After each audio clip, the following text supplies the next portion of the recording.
TV KPM.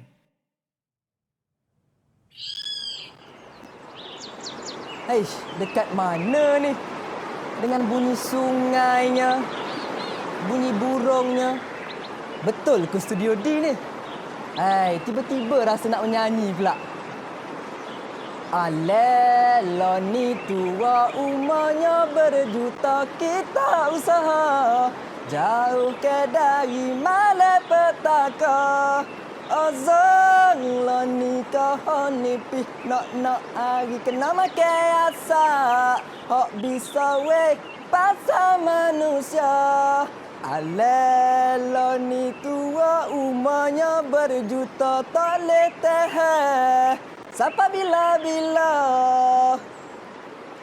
Assalamualaikum. Siapa ni ya? Masuk-masuk kat sini nyanyi-nyanyi lagi.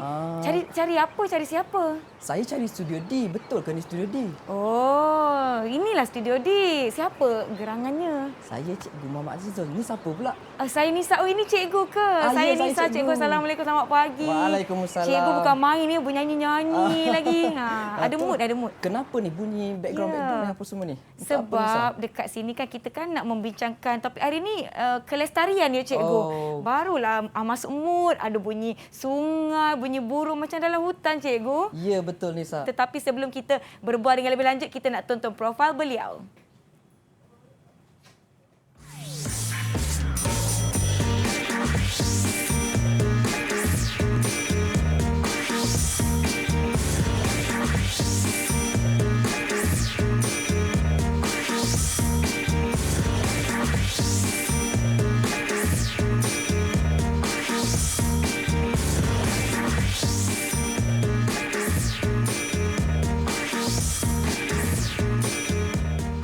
Baiklah, itu dia Cikgu Hazirul dari SMKP Sri Aman Petaling Jaya. Tetapi sebelum tu, Nisa ingin ingatkan semua penonton agar kekal menjaga SOP di mana anda berada. Pakai pelitup muka di tempat awam, jaga penjarakan sosial sekurang-kurangnya 1 meter, cuci tangan anda menggunakan air dan sabun serta kerap sanitasi tangan anda menggunakan gel pembasmi kuman. Dan apabila anda perlu membuka pelitup muka anda, jangan lupa untuk simpan pelitup muka anda di dalam bekas yang bersih supaya kita dapat guna kembali. Kalau dah lebih penggunaan 8 jam tu, jangan guna kembali, gunakan pelitup muka yang baru. Baiklah cikgu, hari ini kita akan membincangkan mengenai kelestarian global sejarah iaitu sumbangan tamadun awal manusia. Ya, Saya betul, agak tertanya-tanya, apa kaitannya topik kita dengan bahan-bahan yang ada di depan kita ni? Macam nak masak-masak aja cikgu. Okey Nisa, untuk bahan-bahan di depan tu nanti cikgu akan terangkan secara jelas Nisa.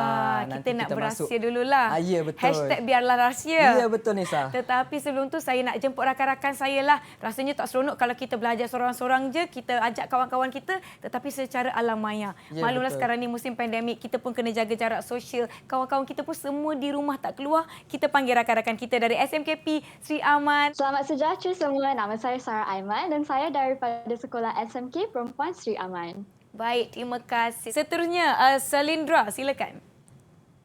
Hai semua, nama saya Salindra. Saya juga dari SMK Sri Aman. Hai. Okay, seterusnya kawan kita yang bernama Nik Putri, silakan. Nama saya Nik Putri dari SMK Sri Aman.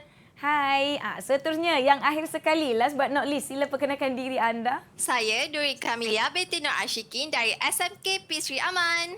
Baik, terima kasih Ika, Puteri, Salindra dan juga Sarah. Seronoklah kawan-kawan ada dengan kita pada hari ini. Mungkin cikgu boleh kongsikan serba sedikit mengenai mata pelajaran kita. Tetapi sebelum tu, kita nak tonton sebuah video cikgu. Ya, betul. Ada video khas yang kita ingin kongsikan berkenaan dengan topik kita, iaitu tamadun awal. Jom semua kita saksikan.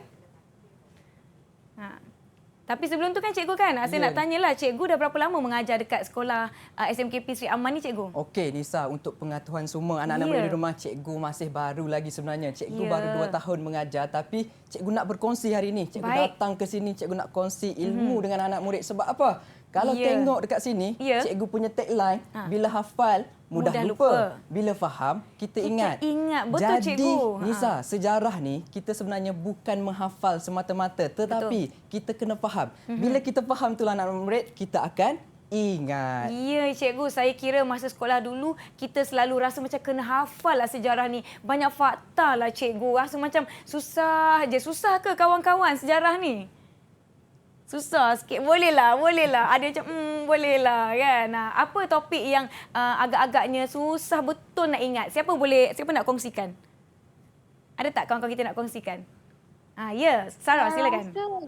Saya rasa topik yang ni susah untuk saya nak Topik hafal. yang ini, yang tamadun awal ni. Kenapa tu agaknya, Sarah? Kenapa rasa susah? Saya rasa sebab ada banyak tamadun dengan banyak dia punya ciri sendiri. Betul. Jadi saya susah nak hafal. Ya, kita rasa macam cikgu, tamadun ini cirinya begitu. Tamadun yang ini cirinya lain pula. Betul, bila banyak sangat fakta nak diingat, sebab nanti jadi rasa susahlah nak jawab peperiksaan, salah fakta, nanti salah tak dapat markah. Macam mana cikgu, apa mungkin boleh kongsikan tips kepada mereka yang susah betul rasanya nak masuklah dengan mata pelajaran sejarah ni? Okey, kalau tips cikgu lah, dia ada formula-formula yang kita kena ingat. Okey, jadi setiap tajuk tu dia ada formula ataupun kata kunci untuk kita ingat. Contoh nanti kalau ada seni bina, kalau ada ekonomi, ada part-part yang kita kena ingat formula dia, Nisa. Ada formula itu yang cikgu nak kongsikan pada hari ini. Ya, betul. Agak-agak banyak tak subtopik yang kita akan cover pada hari ini? Okey, kalau ikutkan hari ini tak berapa banyak. Cuma kita nak bandingkan dari segi aspek ekonomi dan juga seni bina dalam 4 tamadun awal dunia, Nisa. 4 tamadun awal, kita nak bandingkan aspek ekonomi dan juga seni bina. Di sinilah kita akan lihat perbezaan gaya ekonomi mereka, bagaimana mereka membangunkan ekonomi dan juga pembangunan di tamadun masing-masing. Okey cikgu, lupa pula tadi kita ada video. Ya, betul, Nisa. Elok bersembang dengan kawan-kawan dengan cikgu. Jom kita tonton video yang telah disediakan. Manusia tamadun awal memilih lembah sungai sebagai lokasi pertempatan kekal kerana kesuburan tanahnya untuk kegiatan pertanian, kemudahan bekalan air dan makanan, kemudahan pengangkutan dan perhubungan. Faktor-faktor ini menjelaskan kepada kita mengapa keseluruhan tamadun awal manusia terbentuk di kawasan lembah sungai. Baik, itu dia serba sedikit berkenaan dengan tamadun awal. Berkaitan dengan topik kita hari ini, kita akan belajar mengenai kelestarian global sejarah. Mungkin cikgu boleh sentuh sedikit apa yang kita nak capai sepanjang 1 jam ni, cikgu? Okey, Nisa. Okey, anak-anak murid di rumah dan juga anak-anak murid cikgu di sekolah. Untuk hari ini, ingat hari ini adalah sejarah tingkatan 1 yang mana 4.1 adalah tamadun awal dunia dan sumbangannya. Okey, apa yang kita nak capai hari ini, anak-anak? Okey, hasil pembelajaran kita hari ini adalah yang pertama adalah untuk membandingkan sumbangan tamadun awal dunia, dan yang kedua kita perlu menjelaskan keperluan sumbangan tamadun awal dunia dalam kehidupan kita sebagai seorang manusia. Ya, sumbangan yang cikgu sebutkan tadi tu dari segi ekonomi dan juga seni bina. Seni bina. Maknanya zaman dahulu pun, zaman tamadun awal pun ada bangunan-bangunan mereka bina, cikgu ya? Ya, betul Nisa. Nanti cikgu akan tunjukkan macam mana contoh-contoh seni bina ni. yang Agak-agak rakan-rakan kita sabar tak? Tak sabar ya? Kalau dah bersedia bagi Nisa thumbs up semua.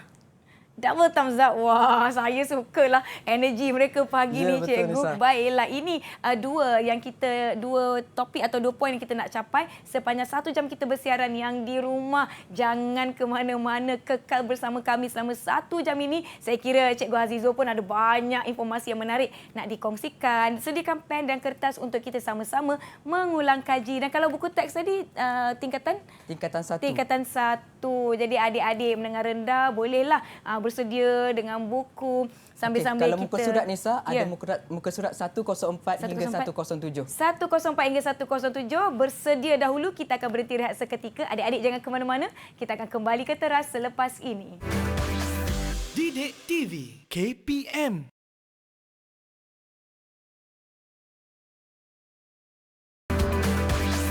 Didik TV KPM.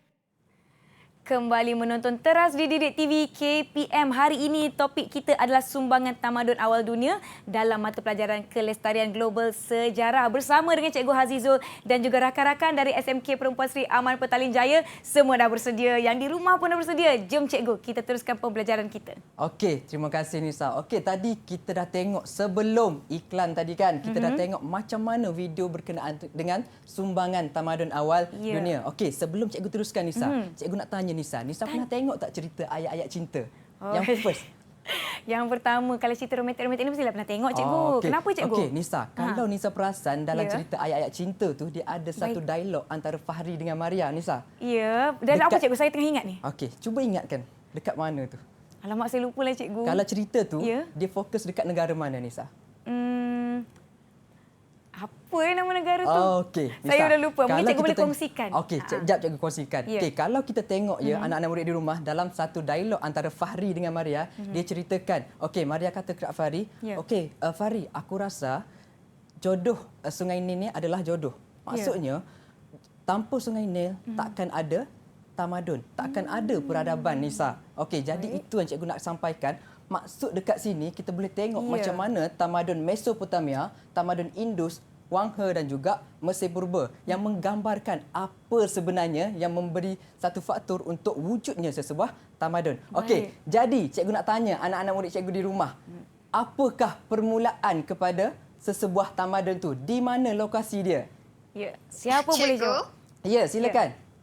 di lembah sungai, cikgu. Ya, betul. Di lembah Betul. sungai, Nisa. Di lembah sungai ataupun di tepi-tepi sungai. Ingat, apabila ada sungai, itulah permulaan kepada peradaban ataupun sesebuah tamadun. Nisa, Baik. kalau Ya. kita hidup, kita tak minum air, kita boleh hidup tak? Tak boleh cikgu. Kita mesti nak kena minum air. Betul kan? Kalau kita berpuasa hari ni pun sehari, kita boleh Ya. dahaga. Begitu juga dengan kehidupan. Jadi kita nak fokuskan kepada tamadun adalah air. Macam mana sumber air itu penting untuk membawa satu peradaban ataupun budaya baru ataupun perkembangan kepada sesebuah tamadun. Okey, kalau kita tengok dari segi kegiatan ekonomi anak-anak di rumah dan juga anak-anak murid cikgu di sekolah, kita tengok yang pertama adalah sumbangan tamadun Mesopotamia dan yang kedua adalah Mesir Purba dan yang ketiga Indus dan yang terakhir sekali adalah Wanghe.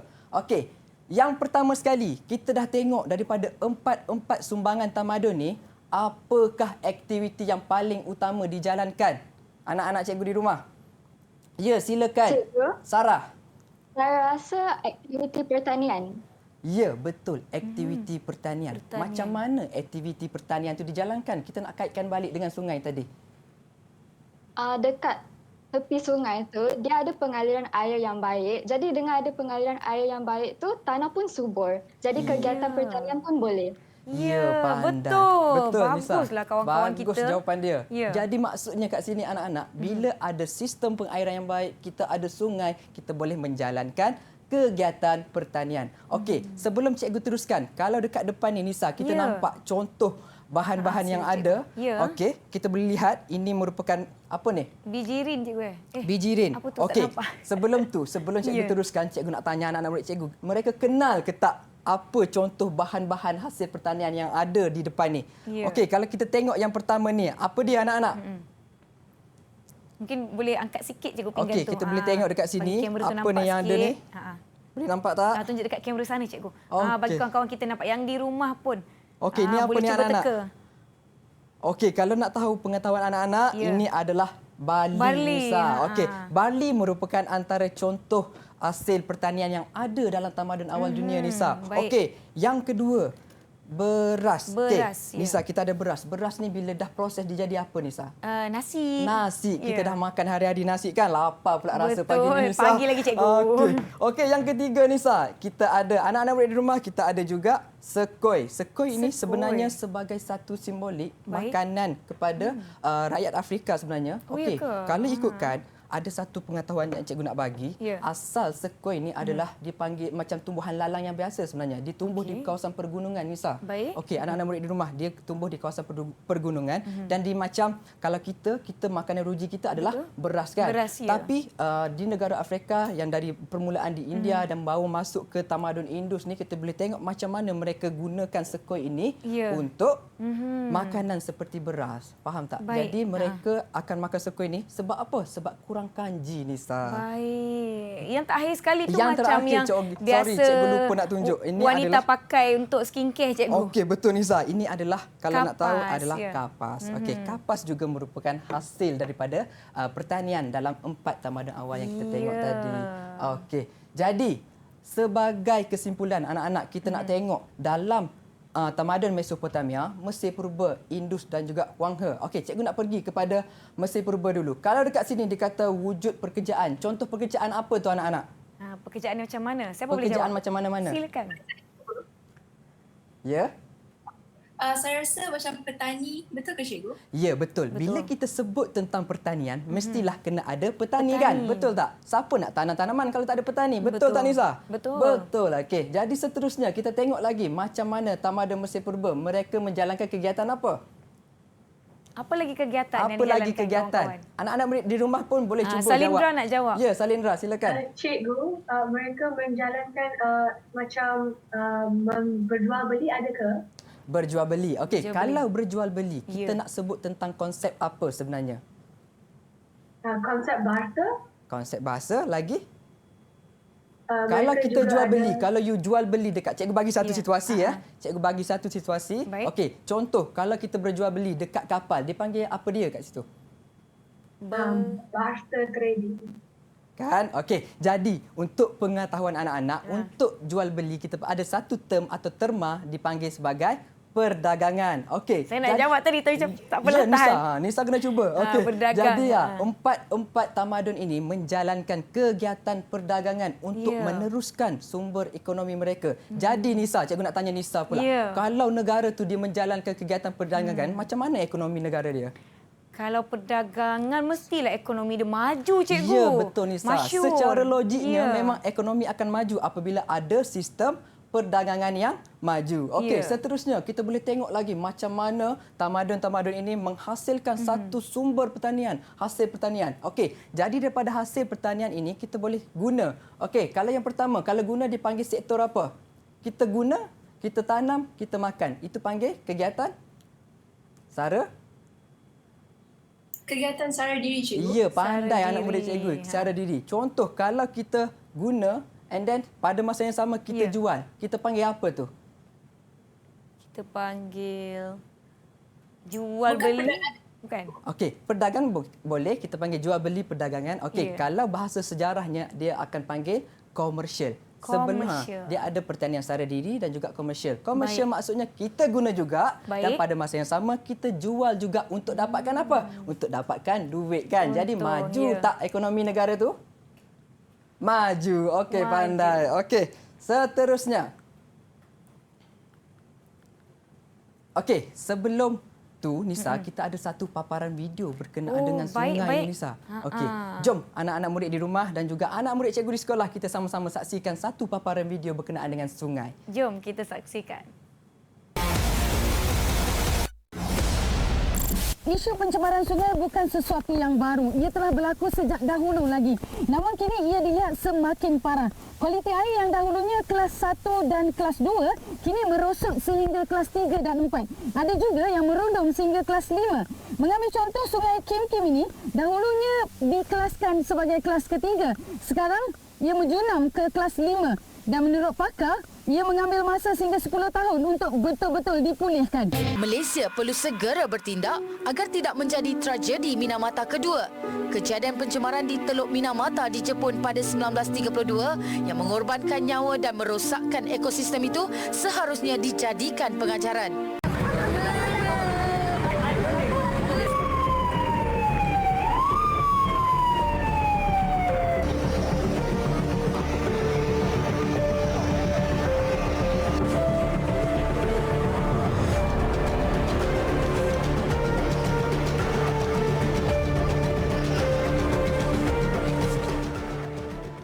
Okey, baiklah Baiklah, Nisa ya. dan anak-anak murid cikgu di rumah. Cikgu, saya tengok sedihlah video tu, Betul, cikgu. Nisa, sedih kan? Jadi kita boleh tengok. Okey, cikgu nak tanya dulu Ya. anak-anak cikgu. Baik. Apa yang awak faham sebenarnya apa yang nak disampaikan dalam video tadi Ya. anak-anak?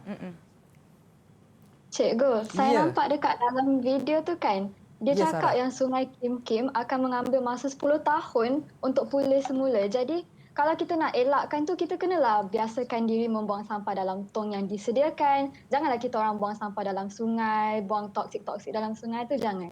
Ya, Betul. pandai. Okey, Pandailah Nisa. Sarah ni. Cikgu nak dengar satu lagi jawapan Ya. ataupun apa yang awak faham sebenarnya berdasarkan video tadi.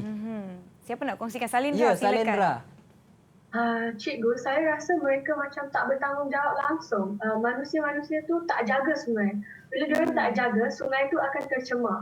So kita perlu menyedarkan masyarakat lain untuk tolong menjaga sungai tu. Ya, Oh, tak ya, bertanggungjawab tak cikgu. bertanggungjawab, Salindra okey. cakap, saya pun bila tengok rasa marah, rasa geram kerana sungai ni boleh jadi sumber utama kita di Malaysia Betul, ni kan. Nisa. Kita pun kaya dengan sungai-sungai tapi bila tercemar dia akan beri kesan yang tak baik pada semua orang, cikgu. Betul Nisa. Tadi kita dah belajar kan Ya. anak-anak murid cikgu. Kita dah belajar macam mana kepentingan orang dulu dia gunakan sungai itu untuk perdagangan, Ya. untuk ekonomi. Jadi kat sini kita boleh tengok video tadi macam mana kalau sungai itu tercemar, kalau sungai itu kotor, dia akan Ya. menjejaskan kita kan. Betul. Jadi, cikgu nak tengok, cikgu nak tunjukkan kat kamu semua kat sini. Okey, Ya. kita tengok kat sini soalan. Cadangkan bagaimanakah kita boleh memelihara dan memelihara sungai demi kelangsungan hidup. Okey. Pertama sekali, cikgu nak terangkan, Baik. dia ada dua benda yang penting dekat sini Nisa dan Ya. juga anak-anak murid cikgu di rumah. Okey, pertama adalah terma memelihara. Memelihara. Okey, terma yang kedua adalah memelihara. Memelihara. Okey, sebelum kita Ya. tahu apa memelihara dan juga memelihara, contoh dia apa dia, cikgu nak tanya, macam Ya. mana konsep memelihara sebenarnya anak-anak murid cikgu? Siapa yang boleh kongsikan apa yang kalian faham tentang konsep memelihara? Cikgu, Ya. saya rasa konsep pelihara tu macam nak elakkan sungai kita dari tercemar. Kalau Betul, pelihara pula mungkin macam nak pulih balik keadaan sungai yang sudah tercemar dari toksik. Betul tak cikgu? Okey, pandai anak murid cikgu. Puteri betul. saya di Syaman. Ya, betul. Betul. Okey, sebab apa? Memelihara kita nak cegah untuk elakkan daripada benda buruk yang berlaku. Betul. Okey, kalau pelihara pula, apa yang dah berlaku, contoh sungai kotor tadi, sungai tercemar tadi, kita nak baik pulih Nisa. Ya. Macam kita tengok dalam video tadi kan, dia kata Sungai Kim Kim mengambil masa selama 10 tahun. Kalau nak untuk- betul-betul pulih. Ya, betul. Jadi nak Lama tu, betul-betul cikgu. bersih. Ya, sangat lama. Sebab itu kita kena cegah dulu daripada benda tu berlaku. Sebab apa? Sebab kita nak baik pulih memakan masa yang sangat lama. Betul. Bila makan masa yang sangat lama, kita kesianlah cikgu dekat generasi yang akan datang yang mana mereka ini akan mewarisi segala sumber-sumber yang ada di sekeliling kita, cikgu. Ya, betul, Kalau Nisa. tak pelihara dari sekarang, macam mana kita nak nanti langkah pelihara tu akan jadi lebih susah, cikgu. Akan jadi lagi susah. Ya. Mungkin sungai itu dah memang tak boleh nak pelihara dah. Sebab dah rosak sangat kan. Dah Betul. teruk sangat, dah kotor sangat. Betul. Okey, jadi kita berbalik kepada soalan ni. Baik, cikgu. Macam mana cara kita nak pelihara ataupun pulihara sungai kita demi kelangsungan hidup kita? Okey, anak-anak cikgu di rumah. Silakan. Ya, silakan Sila. Nurin. Cikgu, saya rasa kita perlu sertai kempen yang dianjurkan oleh kerajaan seperti kempen Cintailah Sungai Kita. Sebab daripada situ kita boleh belajar untuk menjaga alam sekitar kita dengan lebih cekap. Okey, Ya. itu jawapan daripada Nurin. Cikgu nak dengar lagi jawapan daripada anak murid cikgu Siapa yang lagi lain. nak kongsikan cadangan? Okey, Salindra, Silakan. Cikgu, saya rasa kita boleh memelihara dan memelihara sungai dengan mempamerkan dekat media massa. Kalau semua orang tengok televisyen, kalau nampak berita macam ni, mereka akan tergerak dan akan ditarik perhatian untuk tolong memelihara dan memelihara sungai.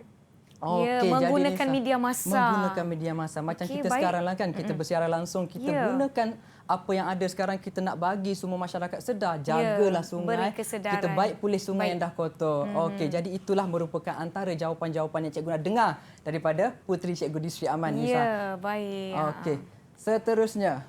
Okey, sebelum tu Nisa, Ya. cikgu ada satu paparan video juga. Baik. Okey, berkenaan dengan seni bina. Seni bina. Tapi sebelum itu kan cikgu kan, Ya. saya nak tanya satu soalan boleh. Okey, silakan, Kalaulah contohlah kita berada di dalam satu komuniti yang kecil, macam mana kita nak orang kata apa, ajaklah orang untuk pelihara sungai. Kadang-kadang kita ni pejam mata je buang sampah, cikgu. Okey Nisa, kalau kita berada dalam komuniti yang kecil. Okey, Ya. permulaan kita kena tengok dasar dia macam Dasar mana. dia, Okey, kalau permulaan kita dah didik anak-anak kita di sekolah kan, Ya. dan juga anak-anak murid cikgu di Sri Aman tu dah belajar macam mana kita nak pelihara, macam mana kita nak pulihara Ya. sungai kita kan. Jadi peranan itu maksudnya kita sebagai ketua, kita didik orang lain pula, kita sampaikan ilmu. Okey, kalau kita dah tahu sebelum ni sungai Kim Kim dah tercemar dan ada anak-anak murid di Johor dulu kan, ada tercemar tercemar dan boleh menyebabkan kesihatan mereka terjejas. Ya, Nisa. cikgu. Okey, pada masa yang sama, macam mana kita nak bagi orang tu ikut juga, jadi kita kena gambarkanlah, kita kena tunjuk macam paparan video tadi. Jadi bila kita tengok video tadi tu, kita rasa takut, kita rasa gerun kan? Sebab apa? Sebab kita nak elakkan daripada perkara tersebut berlaku. Jadi kita pun kena tunjukkan contoh yang baik. Saya nanya tak sabar untuk pergi ke topik seterusnya di mana kita akan menyentuh berkenaan dengan seni bina, tetapi sebelum itu kita berhenti rehat seketika. Jangan ke mana-mana, kembali selepas ini. Didik TV KPM.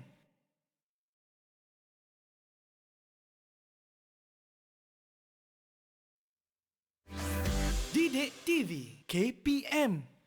Kita masih lagi bersama dengan Cikgu Hazizul serta rakan-rakan daripada SMK Perempuan Sri Aman Petaling Jaya untuk topik kita pada hari ini iaitu sumbangan tamadun awal dunia dalam subjek kelestarian global sejarah. Jom Cikgu, kita sentuh berkenaan dengan seni bina pula ya Cikgu. Okey, jadi untuk seterusnya tadi kita dah belajar ekonomi kan? Baik. Sekarang kita akan belajar untuk elemen seni bina. Okey, sebelum Cikgu teruskan, kita ada satu paparan video berkenaan dengan sumbangan tamadun awal dunia dalam aspek seni bina. Baik, jom kita saksikan.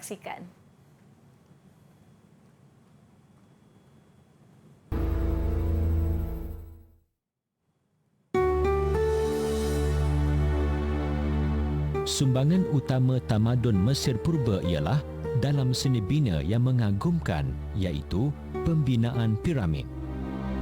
Pembinaan piramid adalah hasil ilham Imhotep iaitu seorang saintis, arkitek, ahli fizik dan penasihat Firaun Djoser. Piramid yang dibina sebagai bukti masyarakat Mesir Purba mempunyai daya kreativiti yang tinggi. Imhotep memperkenalkan teknik pembinaan bangunan dengan menggunakan batu bata. Antara piramid terkenal ialah piramid Saqqara dan piramid yang dibina di Giza. Itu dia Cikgu, video antara seni bina tamadun awal kita dapat lihat pada waktu sekarang. Okey, jadi anak-anak murid di rumah kita dapat lihat macam mana paparan video tadi menerangkan tentang sumbangan aspek seni bina dalam tamadun Mesir Purba. Okey, sebelum Cikgu teruskan, Cikgu nak tanyalah sebab kita tunjuk video tadi kan? Betul. Sebab kita tunjuk video tadi, Cikgu nak tanya anak-anak murid Cikgu macam mana ataupun apa yang cuba diterangkan dalam video tadi tu anak-anak. Siapa boleh kongsikan? Okey, silakan Sarah. Sarah, silakan. Okey Cikgu, berdasarkan video yang dipapar tadi, saya lihat mereka pada tamadun Mesir Purba, mereka menggunakan sumber yang ada pada ketika itu macam batu bata. Lepas tu diguna batu bata tu untuk pembinaan bangunan piramid Giza, piramid Saqqara. Okey, jadi itu jawapan daripada Sarah. Cikgu bersetuju dengan Sarah sebab apa tahu Nisa? Sebab pada zaman dahulu tak ada apa-apa. Jadi mereka nak bina sesuatu sangat susah. Jadi kita boleh tengok macam mana agungnya seni bina piramid itu sendiri. Yang mana mereka gunakan bahan-bahan yang sedia ada seperti batu bata. Jadi kita boleh tengok macam mana terhasilnya satu piramid yang indah dalam tamadun Mesir Purba. Okey, sebelum Cikgu teruskan, Cikgu ada satu formula untuk kita ingat contoh setiap tamadun ataupun contoh seni bina yang ada dalam setiap tamadun. Okey, jom sama-sama kita sebut. Okey, yang pertama sekali adalah Zizul pergi kolam mandi. Jom Nisa sebut. Zizul pergi kolam mandi. Okey, Zizul pergi kolam mandi. Okey, kita ambil term ataupun huruf yang pertama dalam setiap perkataan tadi tu. Okey, Zizul pergi kolam mandi. Jadi macam mana kita nak ingat contoh seni bina yang ada dalam tamadun awal ini? Okey, Z mewakili Zigurat. Zigurat untuk tamadun apa Nisa? Mesopotamia. Ya, pandai Nisa. Baik. P mewakili piramid dalam tamadun Mesir Purba. Okey. Mandi ataupun kolam mewakili kepada kolam mandi besar untuk tamadun Indus. Dan yang terakhir sekali adalah M, iaitu monument yang mewakili dalam tamadun Wang He. Okey, jadi seterusnya Cikgu nak tanyalah, kita dah tahu kan Nisa macam mana contoh seni bina ataupun hasil seni bina yang ada dalam tamadun awal dunia ini. Okey, jadi kita tengok yang pertama adalah zigurat. Anak-anak Cikgu di Sri Aman, Cikgu nak tanya, apakah fungsi zigurat itu? Siapa tahu? Cikgu, Ya, Nik, silakan Nik. Zigurat tu tempat ibadat kan Cikgu ketika zaman tamadun Mesopotamia. Ya, betul ni. Ya. Zigurat merupakan tempat ibadat yang mana mereka binakan zigurat itu untuk persembahkan kepada dewa mereka ataupun Tuhan mereka. Jadi mereka gunakan zigurat itu sebagai satu simbolik untuk mereka jalankan kegiatan ibadat mereka. Baik. Okey, seterusnya Mesir Purba. Mesir Purba, anak-anak cikgu di Sri Aman, apakah contoh seni bina yang ada ataupun yang paling utama dalam tamadun Mesir Purba ni? Piramid, cikgu. Piramid. Okey, Ya. jadi kita dah tengok tadi kan. Nisa, dalam betul. video tadi pun dia paparkan tentang piramid. Ya. Jadi dalam tamadun Mesir Purba ni, kita tengok piramid itu merupakan salah satu simbolik kepada keagungan Mesir.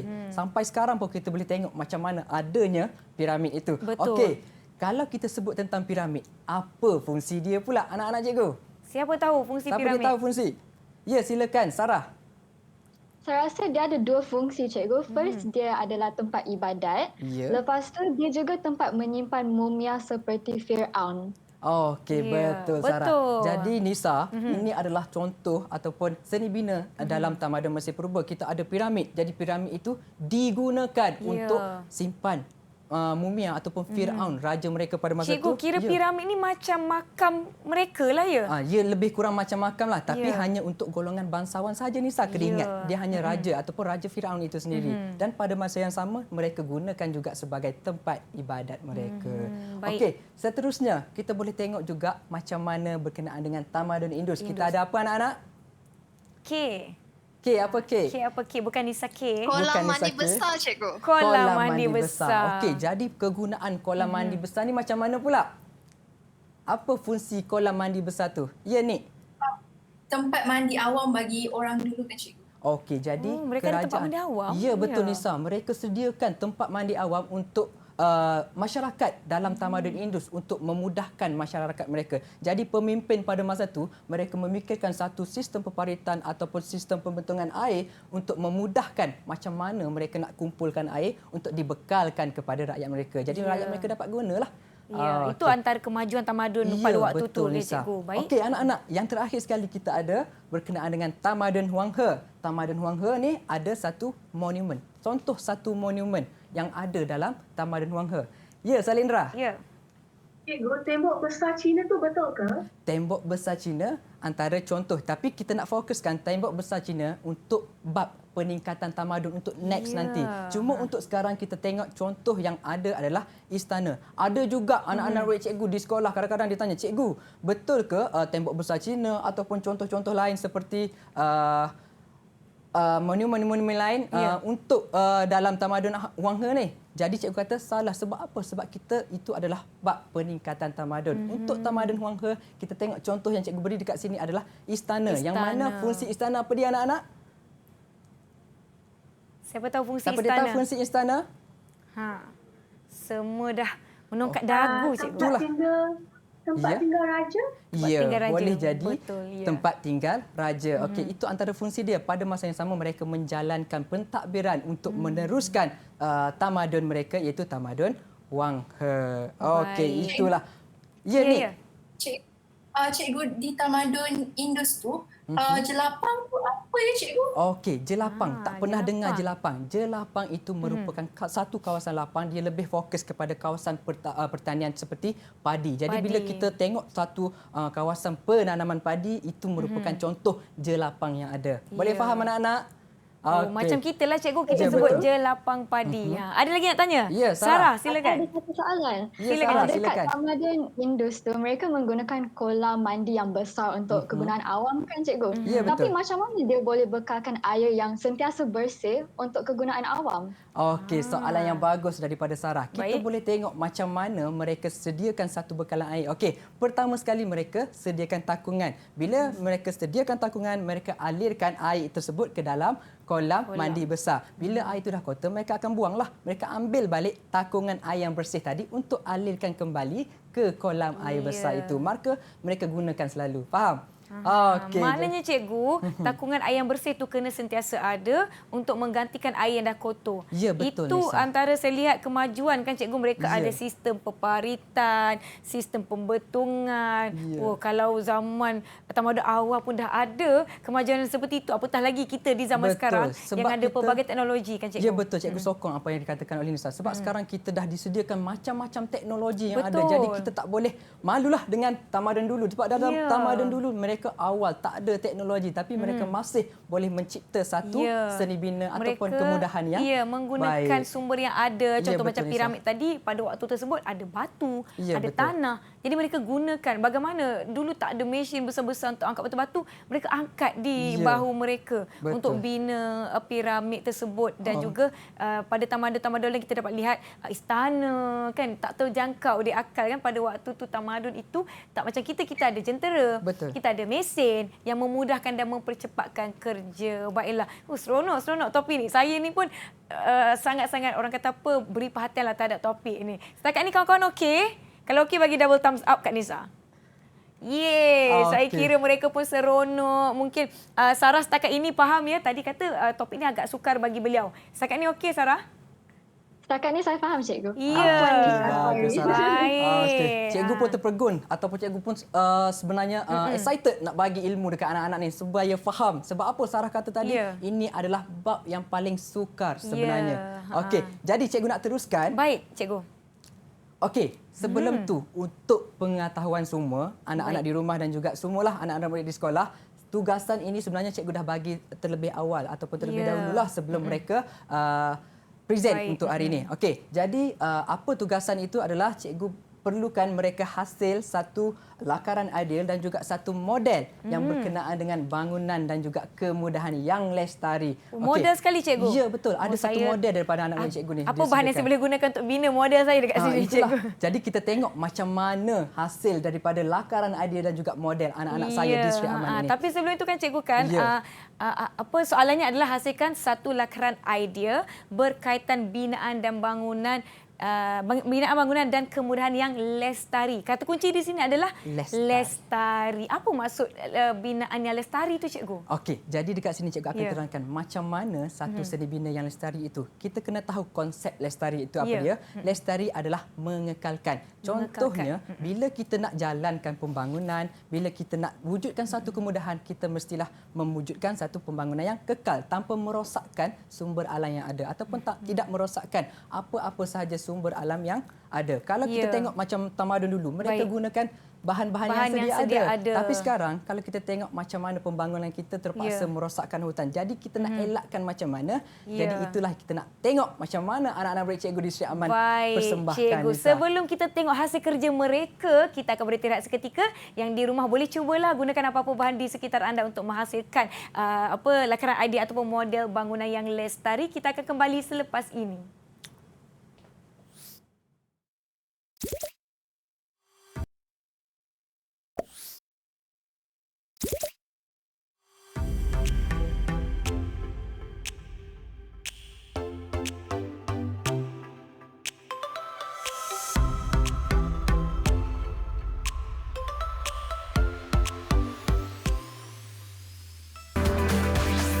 Didik TV KPM.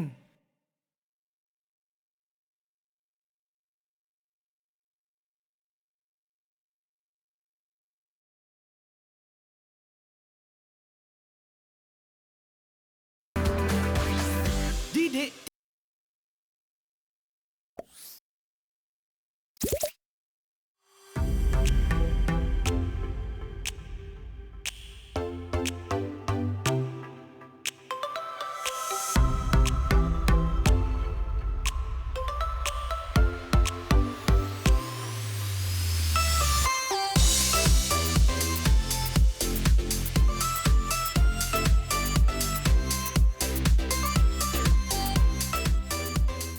Baiklah Cikgu Azizul, saya tak sabarlah nak tengok hasil kreativiti rakan-rakan kita dari SMKP Sri Aman ni, Cikgu. Jom kita tengok hasil kerja masing-masing. Silakan anak-anak. Silakan tunjuk hasil kerja masing-masing. Macam mana Okay, saya agaknya? akan cuba dulu. Ya, Sarah. silakan Sarah. Sila kongsikan Okey. apa yang anda telah lakukan. Okey, cikgu, saya ni memang suka sangat shopping tau. Jadi saya suka pergi dekat pusat beli belah dan antara bangunan impian saya adalah pusat beli belah yang mesra alam. Jadi bangunan saya ni dekat atas dia menggunakan tadahan air yang mengumpul air hujan untuk ditukar menjadi tenaga elektrik. Lepas tu, bangunan saya dia menggunakan tingkap yang berkuasa suria. Ia menerima tenaga cahaya matahari yang kemudian ditukarkan untuk menjadi elektrik. Dan akhir sekali, bangunan saya dia menggunakan kipas yang besar ni ataupun kincir angin yang menukarkan angin untuk menjadi tenaga elektrik. Jadi semua sumber semula jadi ini dia dapatlah menjanakan pendingin hawa, lampu, kipas yang terdapat dalam sesuatu bangunan pusat beli belah. Wah, hebatlah Sarah. Menarik. Baiklah, seterusnya siapa nak kongsikan? Saya Cikgu Nurin. Silakan Nurin. Cikgu, sebenarnya saya bercita-cita untuk menjadi seorang guru. Jadi saya binalah sebuah bangunan sekolah menggunakan sumber tenaga semula jadi, iaitu panel solar dan juga tadahan air hujan. Panel solar ni kan cikgu, dia akan menyerap cahaya matahari untuk ditukarkan kepada tenaga elektrik di solar controller. Daripada sini kan cikgu, dia boleh menjana lampu dan juga mentol melalui arus DC ataupun direct current.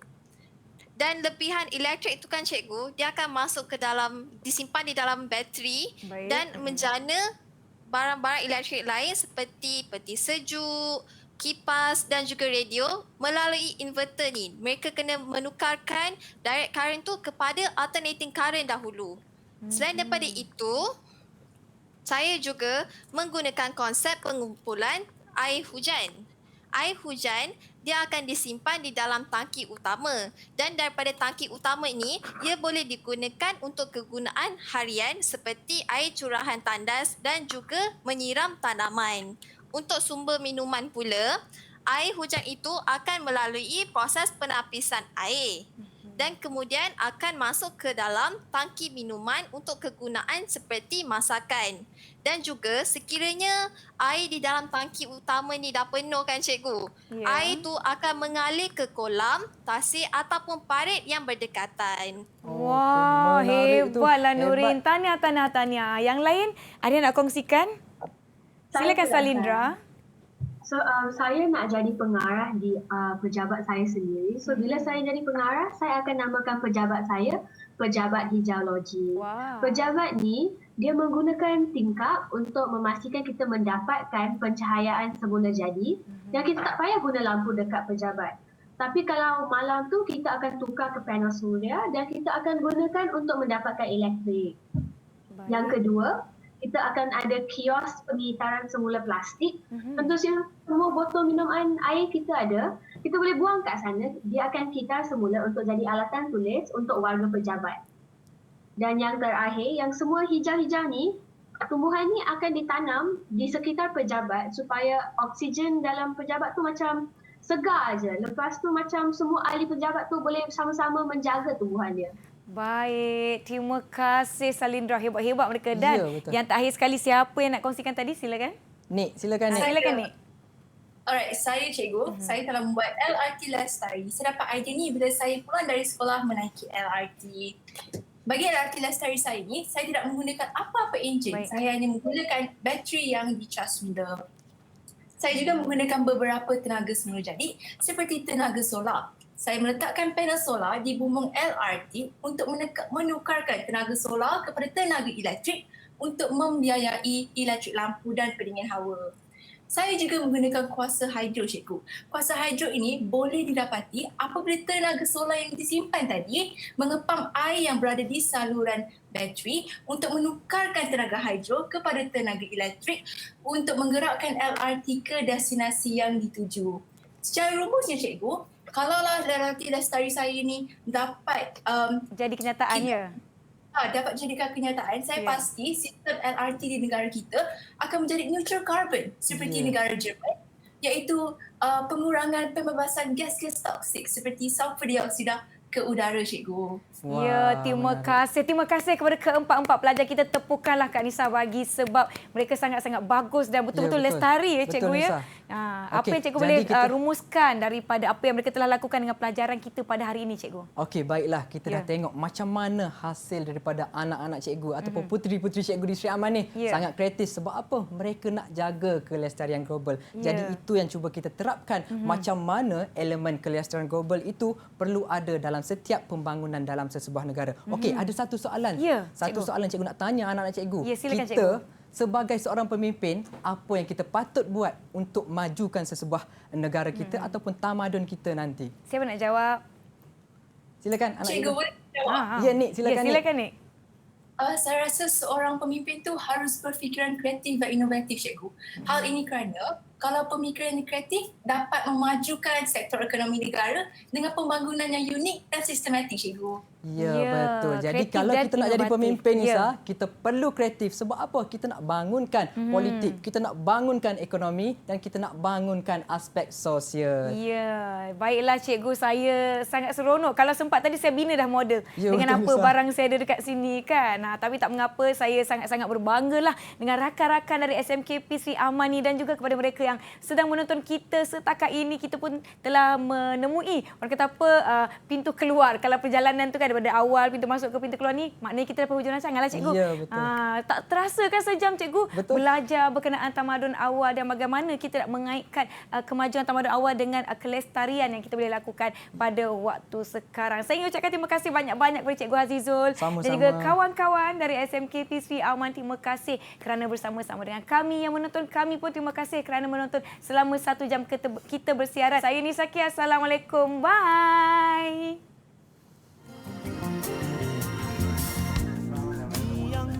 Tiada rimba saumpama hamba,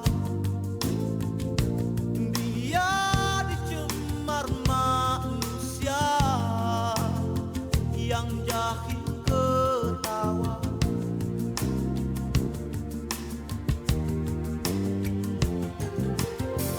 Bumi yang tiada udara, bagai tiada nyawa, pasti hilang suatu hari tanpa disadari.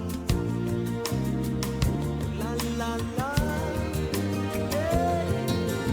di tanpa lautan akan kehausan, pasti lambat laun hilang duniaku yang malang.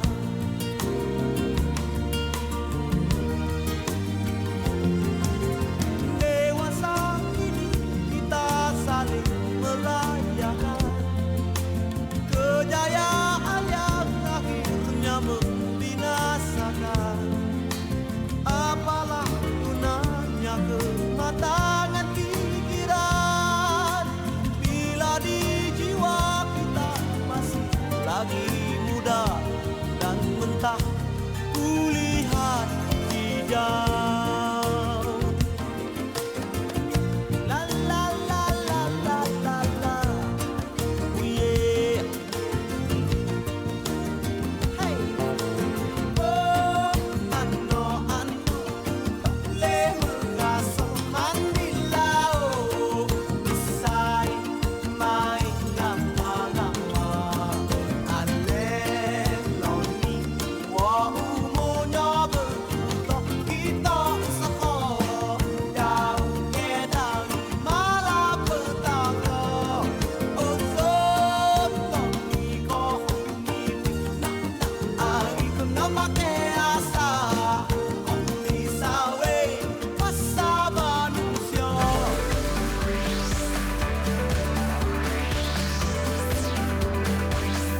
Didik TV KPM